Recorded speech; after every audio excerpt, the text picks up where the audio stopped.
इसलिए मदरसों को जिंदा रखना जरूरी है, मदरसों को फरोग देना जरूरी है। अपने घर से ज्यादा अच्छा घर रसूल अल्लाह का बनाओ, मदरसे रसूल अल्लाह का घर है। इमाम मसाजिद तालिबान उलूम नबविया जलवा फरमा जलवा बार हैं।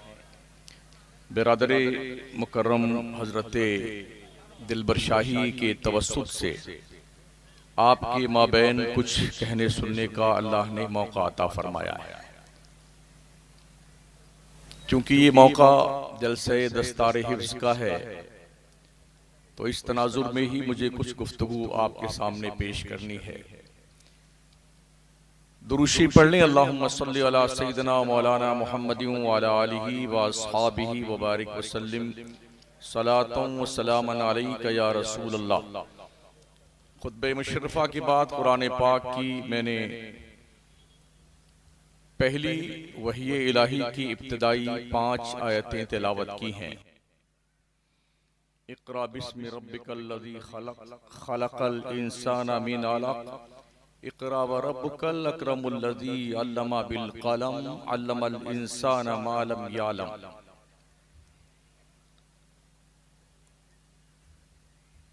जहालत के दौर में इल्म इरफान की सबसे पहली किरण जब गारे हिरा से चमकी, हजरत ईसा के आसमान पर उठाए जाने के 571 साल के बाद अल्लाह जब अपने बंदों से मुखातब हुआ अपने पैगंबर के तवस्सुत से, तो अल्लाह का सबसे पहला पैगाम इंसानों के नाम जो आया वो क्वालिफिकेशन का था। इक़रा पढ़िए, इक़रा बिस्मि रब्बिकल्लज़ी खलक़ पढ़िए अपने रब के नाम से जिसने पैदा किया। खलक़ल इंसाना मिन अलक़ इंसान को बनाया खून की फटक से। इक़रा व रब्बुकल अकरमुल्लज़ी अल्लमा बिल क़लम पढ़िए आपका रब ही इज्जत वाला है। अल्लज़ी अल्लमा बिल क़लम जिसने कलम से लिखना पढ़ना सिखाया। अल्लमल इंसाना मा लम यअलम इंसान को वो कुछ सिखाया जो वो नहीं जानता था। ये मैंने मफ़हूम पेश किया है, तर्जमा कंजुल ईमान में देख ले। क्या ये वक्त का अलमिया नहीं है कि जिस कौम के मजहबी किताब का आगाज ही क्वालिफिकेशन से हुआ है, वो कौम आज की तारीख में मुल्की पैमाने पर शेड्यूल कास्ट से भी निचले स्तर पर क्वालिफिकेशन के मामले में है। हमारे यहां दरअसल दिखावा ज्यादा है। अभी मैं इधर से आ रहा था, मुझे बताया गया ये बाउंड्री गालिबन कब्रिस्तान की है शायद। ये पहला इत्तेफाक ही मैंने कब्रिस्तान के आसपास भी लोगों को सेल्फियां लेते देखा। अभी आते वक्त मैंने बहुत सारे दोस्तों को देखा, वो कब्रिस्तान की बाउंड्री के किनारे खड़े हुए सेल्फियां ले रहे थे। शायद वो दिन दूर नहीं, अगर जहालत का प्रकोप यूं ही बढ़ता रहा तो लोग मुर्दों के साथ भी सेल्फियां लेने में कोई गुरेज नहीं करेंगे। यही वो जगह है जो जाए इबरत है, जिसे कब्रिस्तान कहते हैं। और जब यही लोग गुल्ली डंडा खेलने लग जाएं तो फिर किसको खौफ आएगा, किससे आदमी डरेगा। तो कम से कम कौम में इतनी तालीमी बेदारी तो हो कि अच्छाई और बुराई की तमीज तो पैदा हो जाए। अभी गुज़िश्ता हफ्ते एक वीडियो मैंने देखी, हमारे मुल्क के कुछ बच्चे जामिया अज़हर मिस्र की तरफ पढ़ने गए थे। उसमें कुछ ऐसे भी थे जो दीनी शगफ कम रखने वाले, मॉडर्न तहजीब के दिलदादा। तो फिरौन की डेड बॉडी के पास भी मैंने उन्हें फातिहा पढ़ते देखा। कम से कम इतना शऊर बेदार हो हमारी कौम के अंदर, बच्चों का, लोगों का, वो ये समझ तो सकें यार फातिहा कहां पढ़नी चाहिए और कहां नहीं पढ़नी चाहिए। फिरौन की डेड बॉडी के पास में वो बच्चे फातिहा पढ़ रहे थे। अब जो जहालत इतनी ज्यादा कूट कूट कर हमारे यहाँ भरी हुई है, तो ये हमारे मदरसे कितना इलाज करेंगे बेचारे, कितना इलाज करेंगे। वैसे भी हमारी कौम का जो मिजाज है मदरसों के ताल्लुक से, मदरसे में वही बच्चे भेजे जाते हैं पढ़ने के लिए जो किसी जगह नहीं चलते हैं। हर मदरसे हर स्कूल से जो बच्चे रिजेक्ट हो जाते हैं, इल्ला माशाअल्लाह, वही बच्चे मदरसे में भेजे जाते हैं पढ़ने के लिए जो मंदबुद्धि हों या कुछ कम पढ़े लिखने में इंटरेस्टेड हों, या शक्ल सूरत के एतबार से भी कुछ ठीक ठाक ना हो, या एक हाथ छोटा हो गया हो, या एक पैर थोड़ा उज्र हो गया उसमें, ऐसे बच्चे लाके मदरसे में डाल दिए जाते हैं। ये कहीं नहीं चलता है, मौलाना साहब आप इसे चलाइए। लेकिन क्या मदरसे के अंदर पढ़ाने वाले मुदर्रिसीन का ये कम एहसान है कि जो बच्चे कहीं नहीं चलते हैं, उन बच्चों के दिल की तख्ती पर 30 पारा ये लोग लिखते हैं। यहां बैठ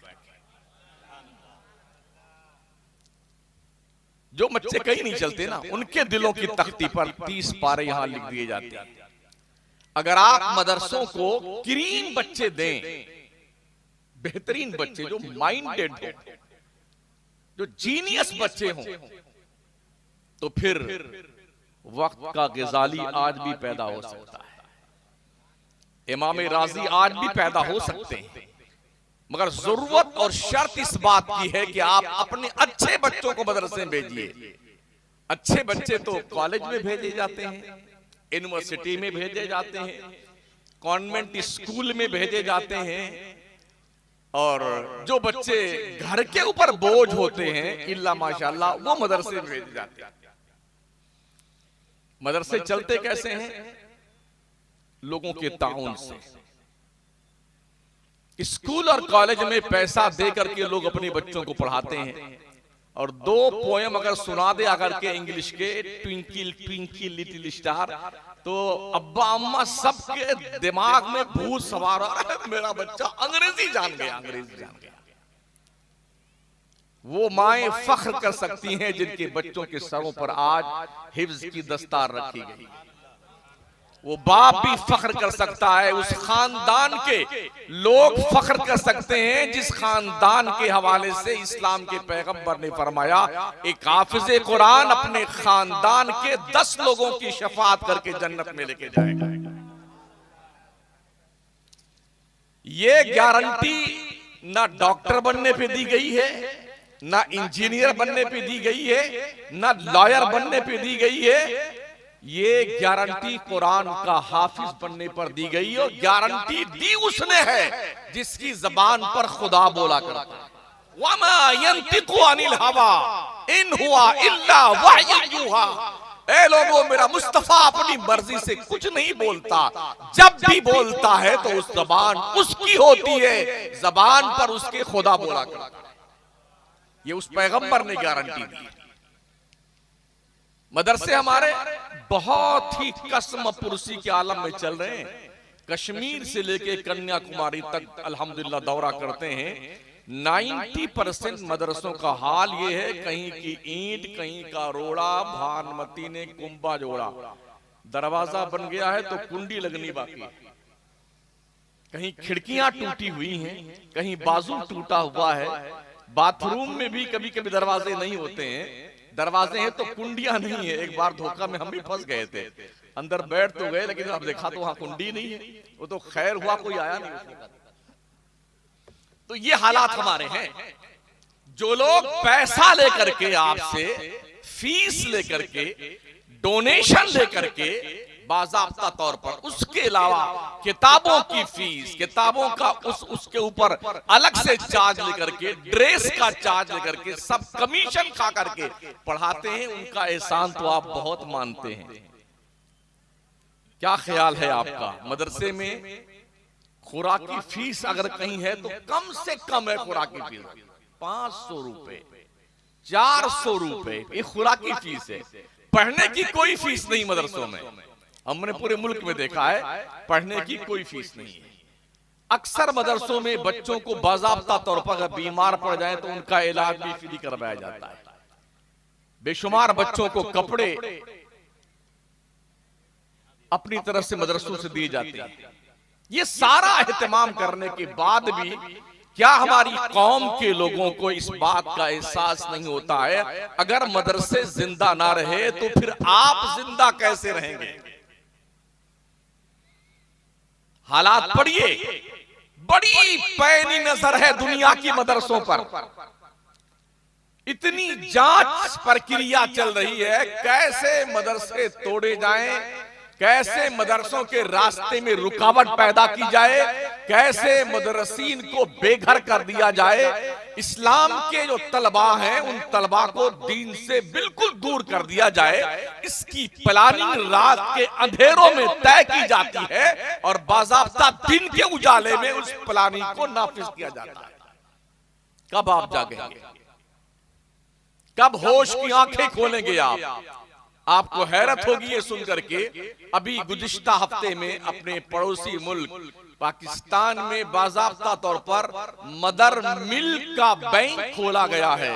माएं अपना दूध ला करके बैंक में जमा करें, जैसे खून जमा किया जाता है ना, ऐसे माएं अपना दूध ला के बैंक में जमा करें और उसका उन्हें मुआवजा दिया जाएगा और बाज़ाब्ता एनजीओ उसकी तरफ से तैयार किया गया है। अब वो दूध दूसरे बच्चों को पिलाया जाएगा। क्या ख्याल है आपका, अगर किसी औरत का दूध कोई बच्चा उस पीरियड में जो मुद्दते रज़ात है एक घूंट पी ले तो वो बच्चा उस औरत का रज़ाई बच्चा बन जाता है? उलमा बैठे इससे पूछें, वो दूध कितने बच्चे पिएंगे और कितने बच्चे पी के परवान चढ़ेंगी और बच्चियां परवान चढ़ेंगी? किस किस की कब शादी कब से हो जाए रजाई भाई और रजाई बहन की, ये इस तरह से एक नापाक हरबा पड़ोसी मुल्क में आजमाया जाना शुरू किया गया। देर नहीं लगेगी इस मुल्क में ये बला आने से, इसलिए कि जितनी बलाएं पड़ोसी मुल्क में हैं बहुत जल्दी हमारे मुल्क में वो बलाएं आ जाती हैं।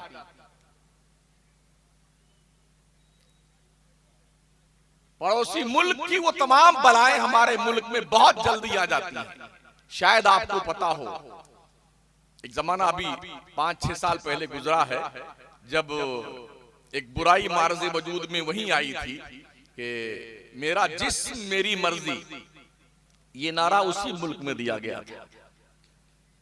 मी टू, ये बेहूदगी का नारा उसी मुल्क से आया है, हमारे मुल्क में भी। मी टू का मतलब जब से लड़का लड़की बालिग हुए हैं तब से लेके अब तक उन्होंने कितने गुनाह किए हैं उसे ओपनली बताओ कि मैंने ये गुनाह किया है। इसे जंगल का इंसान न कहा जाए तो क्या कहा जाए? मेरा जिस्म मेरी मर्जी, में जो चाहूं सो करूं, मुझे कोई इंटरफियर नहीं कर सकता है, ना बाप ना मां ना रिश्तेदार। इसे जंगल का कानून न कहा जाए तो क्या कहा जाए? अफसोस इस बात का है इन बलाओं में वो लोग घिरे हैं जो मुसलमान होने का दावा करते हैं, और ये बुराई हमारे माशरे और हमारे मुल्क में भी प्रवेश कर चुकी है। इन बुराइयों का खात्मा करने के लिए सिर्फ और सिर्फ मदरसे ही ये जुर्अत कर सकते हैं, बकिया कोई नहीं। इसलिए मदरसों को जिंदा रखना जरूरी है, मदरसों को फरोग देना जरूरी है। अपने घर से ज्यादा अच्छा घर रसूल अल्लाह का बनाओ, मदरसे रसूल अल्लाह का घर है, मस्जिदें अल्लाह का घर है, मदरसे रसूल अल्लाह का घर है। ओ मुसलमान, अपने रसूल के घर को अच्छा बना।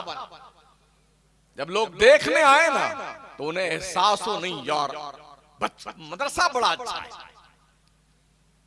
चटाई बिछी हुई है, आधी फटी हुई है,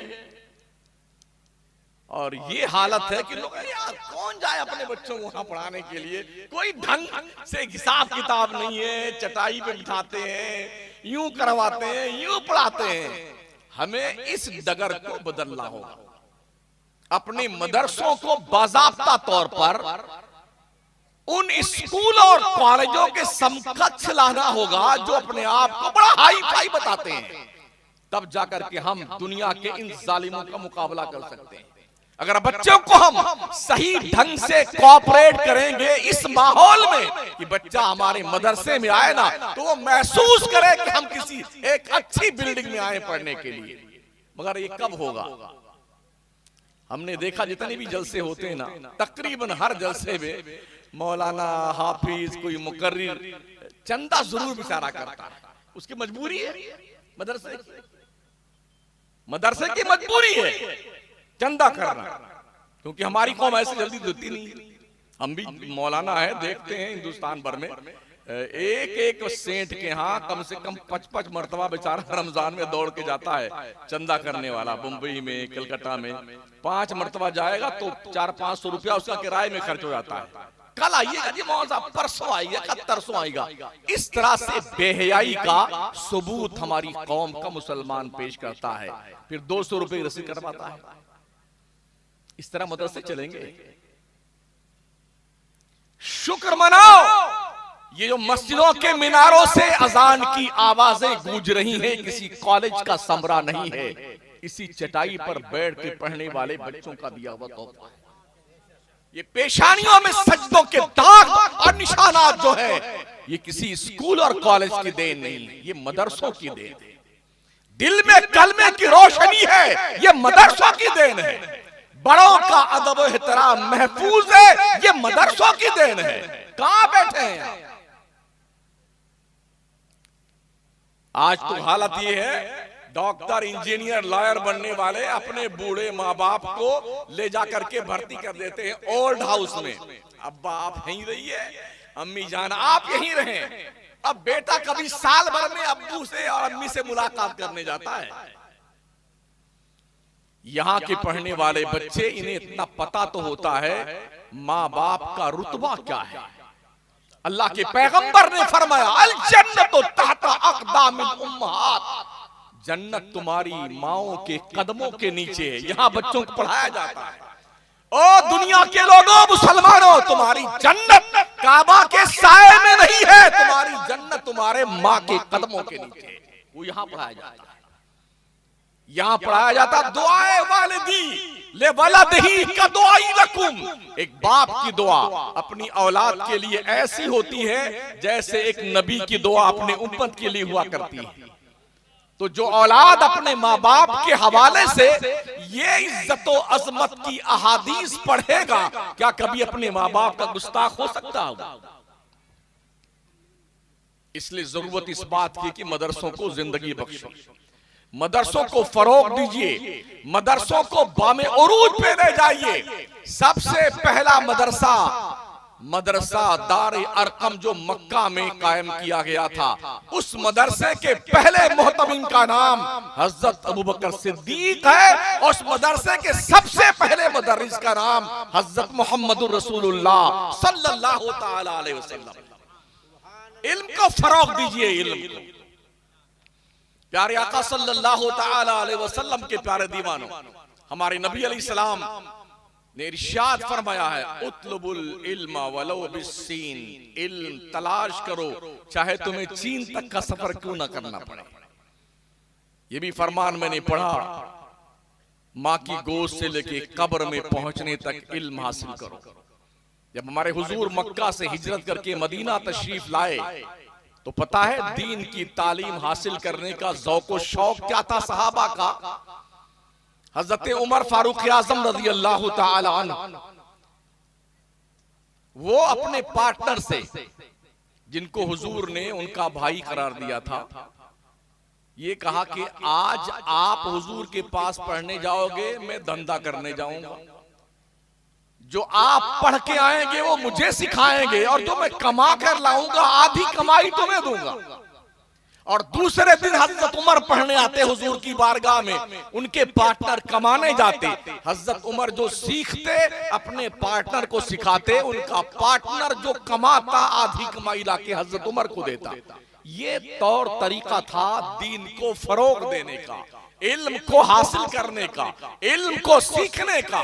हजरत उमर फरमाते, मैंने 2.5 पारा सूरे बकरा के हुजूर अलैहिस्सलाम से 12 साल में सीखे। 12 साल इस बच्चे ने हिफ्ज़ कुरान किया, कितने दिन में किया होगा?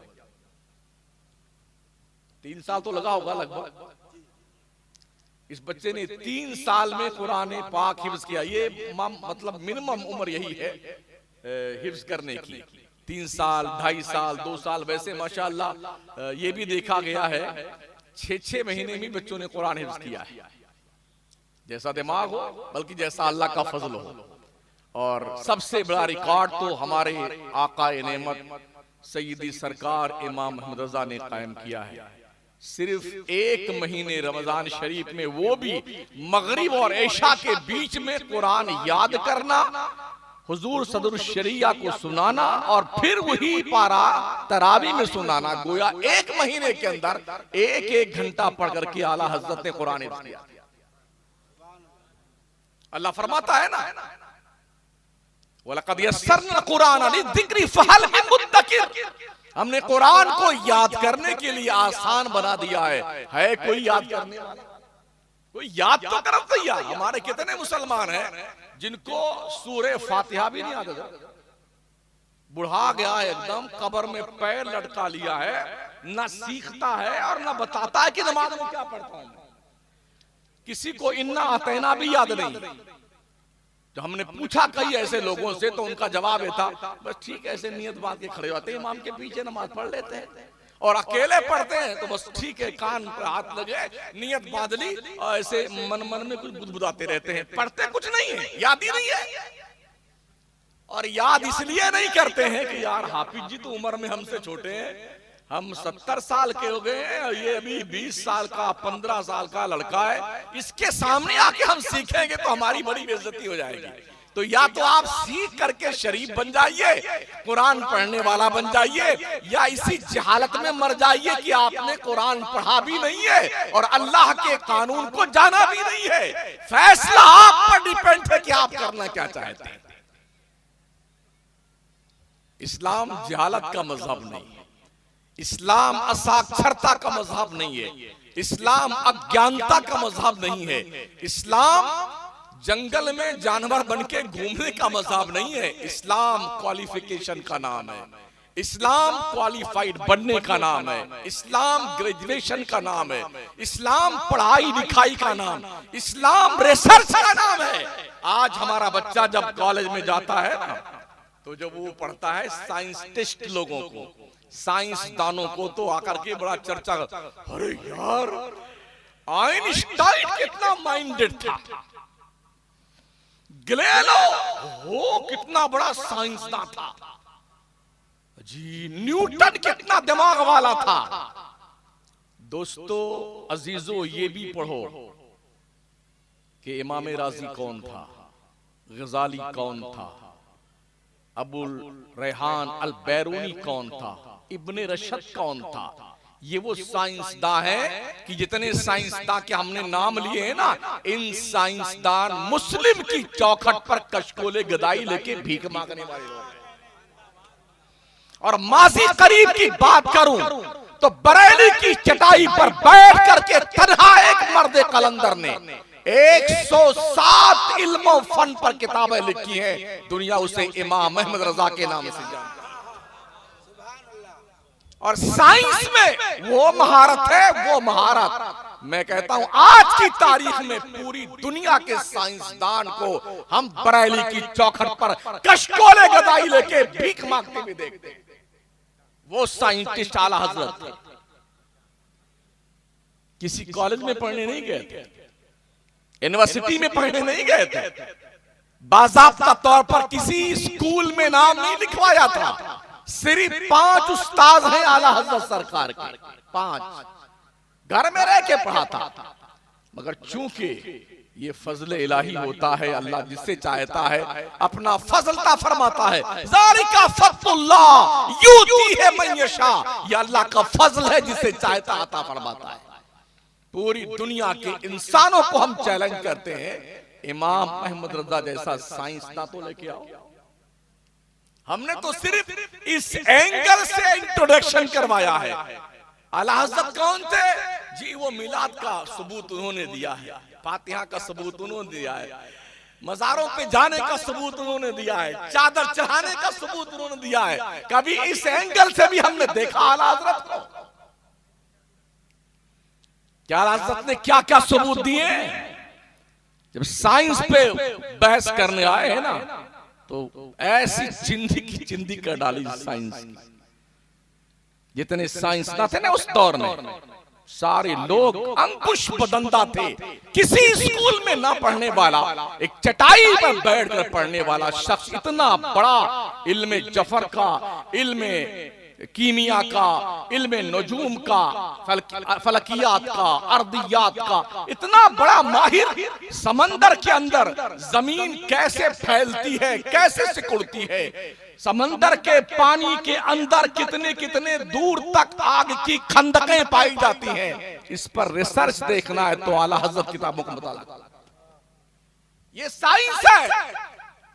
1000 आयतें हैं कुरान मुकद्दस में जो हमें साइंस की तरफ इशारा करती हैं। साइंस मज़ाहिर कुदरत, मज़ाहिर फितरत से बहस करती है, और कुरान भी क्या कहता है, अफला ताकिलून, अफला तंजुरून, अफला ततफक्करून, अफला यतदब्बरून, अफला यतफक्करून, फातबिरू या उलिल अब्सार, फातबिरू या उलिल अलबाब। कुरान ने भी पढ़ने वालों को अपनी तरफ मुतवज्जे किया है, रिसर्च करने के लिए, तहकीक करने के लिए, पढ़ने के लिए, सोच विचार करने के लिए।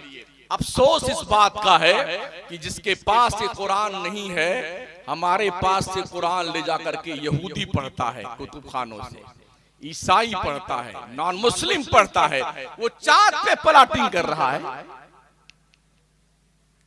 जमीन के मादनियात निकाल रहा है, खजाने निकालता है पहाड़ों से, लोहा, सोना, चांदी, तांबा, पीतल, जस्ता, ये निकालता कुरान पढ़ पढ़ करके। और जिसके पास कुरान का खजाना मौजूद है, उस कौम ने सिर्फ इस कुरान को मुर्दों की बख्शिश के लिए संभाल कर रखा। रोजाना सवेरे किसी की आदत है, एक पाव, आधा पाव, एक पारा या एक रुकू पढ़ता है। बड़े ही जिम्मेदारी के साथ अर्ज करता हूं, शायद कोई निकले कि जिसने कुरान मुकद्दस का पूरा तर्जमा अब तक पढ़ा हो, मुझ समेत शायद किसी ने पढ़ा पूरे कुरान का तर्जमा और तशरीहात जो उसकी हैं। वक्त ही नहीं हमारे पास, तो जो हम पढ़ेंगे ही नहीं कुरान को, और कुरान क्या है, अल्लाहु अकबर, वला रत्बिय्युं वला याबिस इल्ला फी किताबिम मुबीन। खुश्की और तरी की हर चीज कुरान मुकद्दस में मौजूद है। मौजूद कैसे है, तिबियानन लिकुल्लि शै, हर शय का क्लियर बयान मौजूद है। हमें फुर्सत कहां है पढ़ने की। रास्ता चलेंगे तो अखबार पढ़ते रहेंगे, और जब से मोबाइल की दादी अम्मा तशरीफ लाई हैं तो हर घर में हर एक दूसरे से बेगाना मौजूद है, कोई पढ़ते लिखता नहीं है। इतनी फिक्र जरूर है कि जल्दी से देखो किसका मैसेज आया, किसने क्या फरमाया है। यानी कि नमाज की नियत बांधने के बाद बड़ी मुश्किल से लोग नमाज खत्म तक जो है सब्र कर पाते होंगे, और जैसे सलाम फेरते झट से मोबाइल, ला इलाहा इल्लल्लाह मोहम्मद रसूलुल्लाह भी शायद पढ़ना भूल जाते हो, पहले मोबाइल देखते किसी का कोई मैसेज तो नहीं आया। ये हालात हमारे बिगड़े। अगर इस बिगाड़ का इलाज हमने न किया तो याद रखना आपकी मुस्लिम होने की जो आईडी है ये भी खत्म हो जाएगी। आप पहचाने नहीं जाएंगे मुसलमान होने की हैसियत से। दुनिया वो काम कर रही है। रास्ते में चलते हुए कई दूसरे अहबाब से मुलाकात होती है, तो बातों बातों में उनके नजरियात सामने आते हैं कि हमारे लोग मुसलमानों के बीच में वहाँ ये काम कर रहे हैं, वहाँ ये काम कर रहे हैं, वहाँ मुसलमानों को धर्म से दूर करने के लिए मुसलमान के अलावा जो कौमें हैं मुसलमानों के बीच में घुसकर काम कर रही हैं। किस तरह से मुसलमान को सेकुलर बनाया जाए, मजहब से कैसे दूर किया जाए, दीन से कैसे दूर किया जाए। चुनांचे ऐसी बेशुमार औरतें, ऐसे बेशुमार लोग नजर आएंगे जिन्हें तलाक, निकाह और इन चीजों से कितनी बहुत ज्यादा एलर्जी है। यहां तक देखा गया है कि अब कुछ मुसलमानों के खानदान में भी ये बलाए नागहानी आ गई है कि हम तो अकेले ही रहेंगे, शादी वादी नहीं करेंगे। मर्दों की भी बात करता हूं और ग्रेजुएट लड़कियों की बात करता हूं। हमें शादी वादी के झंडे में नहीं पड़ना है। आप सोच सकते हैं जो कोई जवान होकर के शादी ना करे, लड़का हो या लड़की हो, पता है कि उसके कदम कहां जाएंगे। मुमकिन है आप सोचते होंगे कि कौन सी बहस तकरीर में छिड़ गई है। ये बहस नहीं है, ये हमारी तबाही का बाज़ाब्ता पेश कीमा है। अगर हमने अपनी बच्चियों को दीनदार न बनाया तो इनकी कोख से मुसलमान बच्चे बराए नाम पैदा होंगे, बल्कि वो पूरे पूरे पर यहूदी, ईसाई, नॉन मुस्लिम कम्युनिटी के बच्चे होंगे। ये बुराइयां हमारे मुआशरे में परकोट कर चुकी है, दाखिल हो चुकी है।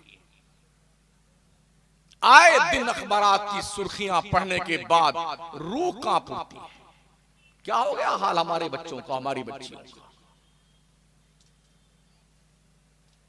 हर दिन कहीं ना कहीं किसी मुसलमान बच्चे ने भागकर किसी गैर से शादी कर ली होती है। ये बुराइयां क्यों हैं? इसलिए है कि हमने नबी की दीन की तालीम को सीखा नहीं। हम मदरसों से दूर हुए तो गैरों की तहजीब ने हमारे पैर को रस्सियों में बांध दिया। आका ने फरमाया था, शादियां बिल्कुल आसान कर दो ताकि जिना मुश्किल हो जाए। हमने शादियां इतनी महंगी कर दी हैं कि जिना बिल्कुल आसान हो गया। 50-50 लाख रुपए शादी में खर्च करते हैं, 1-1 करोड़ रुपए शादी में खर्च करते हैं, सूद पे पैसे लाकर शादी करते हैं और शान बघाड़ते हैं कि हमने इतने खाने, इतने किस्म के खाने बनवाए थे, इतने लोगों की हमने दावतें करी थी। और फिर उसके बाद हमने देखा है अखबारों की शह सुर्खियों में कि जब पैसा पेमेंट नहीं कर पाए, सूद पर लाए हुए पैसे, तो जहर खा करके बाप ने अपनी एह लीला समाप्त कर ली। कोई कुएं में गिर के मर गया, किसी ने पेट्रोल छिड़क के आग लगा लिया। इसलिए कौम के लोगों आंखें खोलो, बात सुन लिया, जिंदाबाद जिंदाबाद, शमसुद्दीन जिंदाबाद, दिलबर शाही जिंदाबाद।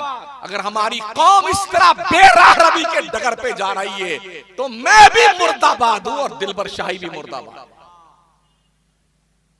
इन बुराइयों का पर कदगन कौन लगाएगा? मुआशरे फैली हुई इन कुरीतियों को कौन दूर करेगा?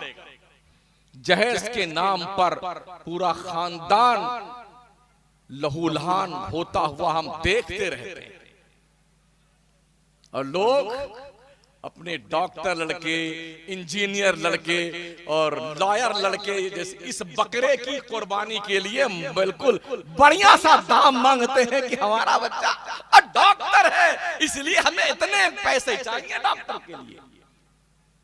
इसलिए ऐसे मंगतों को, भिखारियों को हम यही सलाह देते हैं कि वो जहेज के नाम पर भीख मांगने वाले भिखारियों, तुम कटोरा लेकर किसी मजार की चौखट पे बैठ जाओ, बहुत सारे भिखारी पलते रहते हैं, तुम भी पल जाओ। साउथ इंडिया में जाने का इत्तेफाक हुआ, 40-40 साल की उम्र की लड़कियां बैठी, उनकी शादी नहीं हो रही।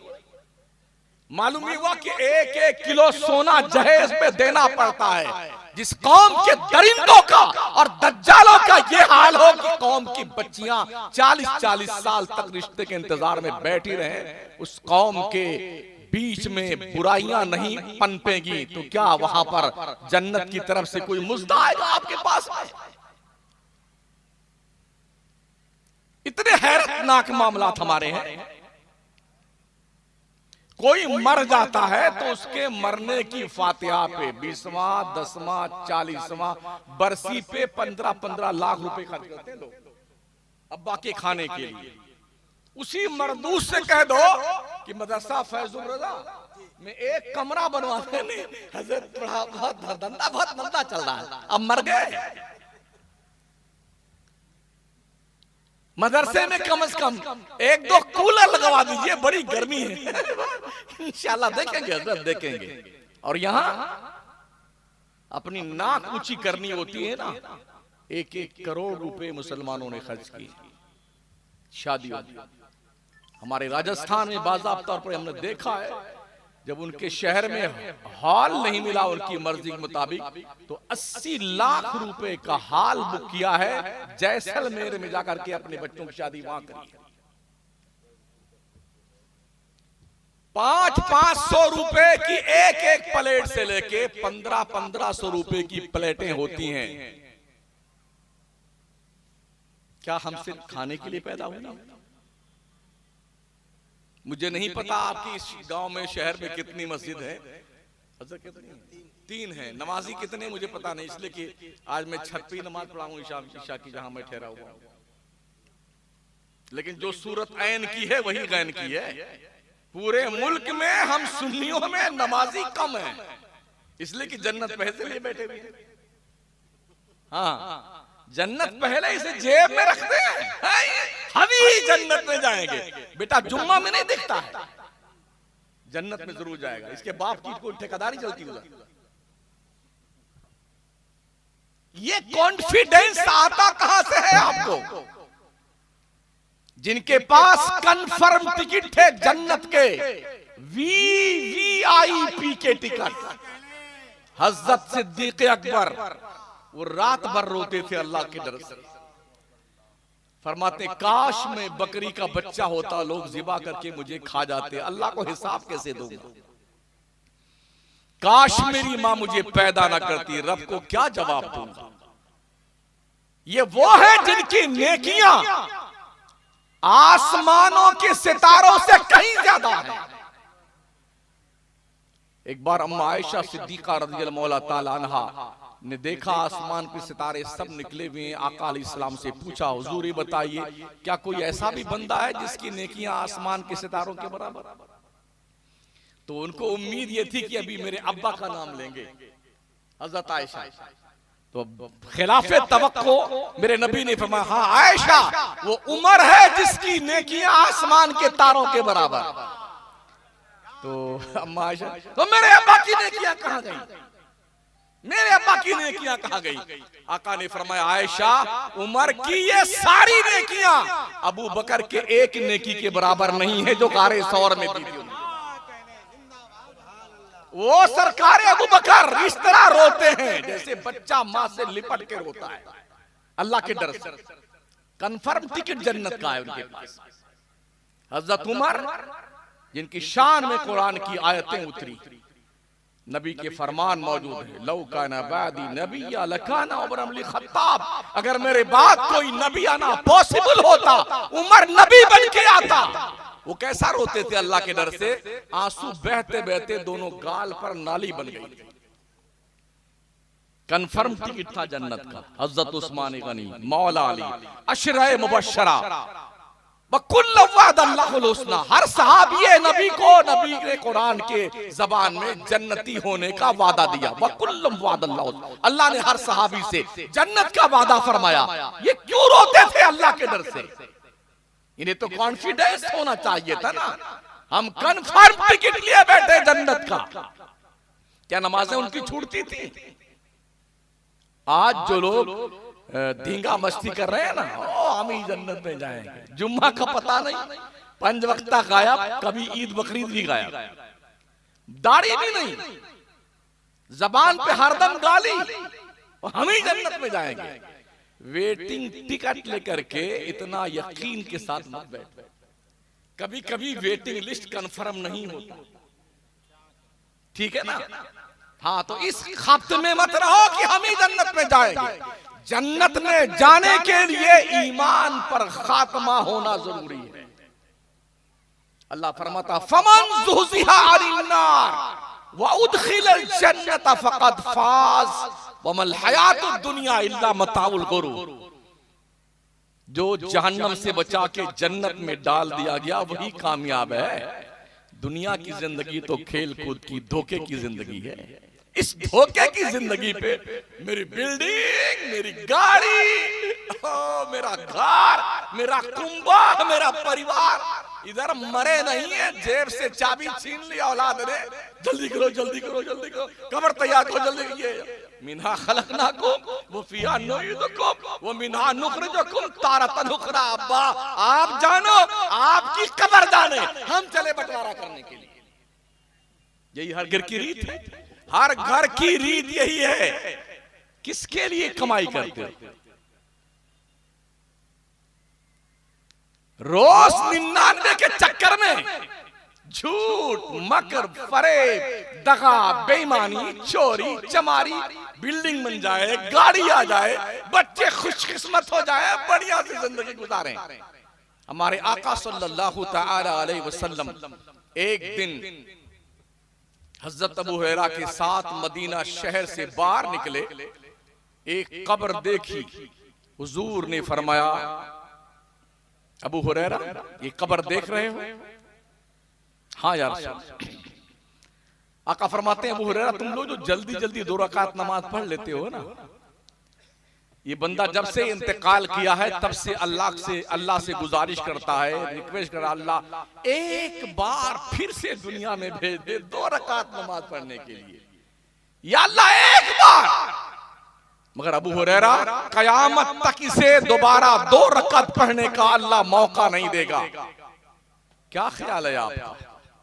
ओ जुम्मा गुल करने वालों, मस्जिद के मुअज्जिन की सदा को सदाए बसहरा साबित करने वालों, मस्जिद के सामने बैठ के गप्पे लड़ाने वालों, कब्रिस्तान की गैलरी के पास फोटो खिंचवाने वालों, सेल्फी लेने वालों, कुछ सोचा तुमने? कुछ गौर किया तुमने? जितने लोग अब तक दफन हो चुके हैं, जरा कब्र के करीब जाके उनकी खैरियत पूछो। दादा जान कैसे हो? अब्बा हुजूर कैसे आप? अम्मी जान कैसी तबीयत? हम तो बाहर हैं, हवा बहुत कम चलती है, जान निकल रही है। आपकी कब्र में तो कोई पंखा भी नहीं लगा हुआ है, एसी भी नहीं लगी हुई है, एक भी कुमकुमा नहीं है, अंधेरी कोठरी में कैसे रहते हो आप लोग? इमाम अहले सुन्नत फरमाते हैं, अंधेरा घर, अकेली जान, दम घुटता, दिल उकताता, खुदा को याद कर बंदे वो साथ आने वाली। अब भी डर नहीं लगता, अब भी एहसास नहीं होता है। इंशाअल्लाह अगले जुम्मा से पढ़ेंगे नमाज, इंशाअल्लाह अगले जुम्मा से, इंशाअल्लाह अगले जुम्मा से। कहीं ऐसा ना हो कि पैरालिसिस के शिकार हो जाओ। हमने देखा है बेटे, एकदम मुस्टंडे 1-1 कुंटल के ऐसे आते हैं मस्जिद में, यूं करते हैं ऐसा, झुक नहीं सकते, रुकू नहीं कर सकते, सजदा नहीं कर सकते। अभी वो दिन तुमको नहीं आए हैं, अपने रब को रुकू सजदे कर लो, कहीं ऐसा ना हो अल्लाह तुम्हें रुकू और सजदा से भी महरूम कर दे, कहीं ऐसा ना। जब तुम पढ़ना चाहोगे अल्लाह तुम्हें इस लायक नहीं रखेगा तुम नमाज पढ़ो, फिर क्या करोगे?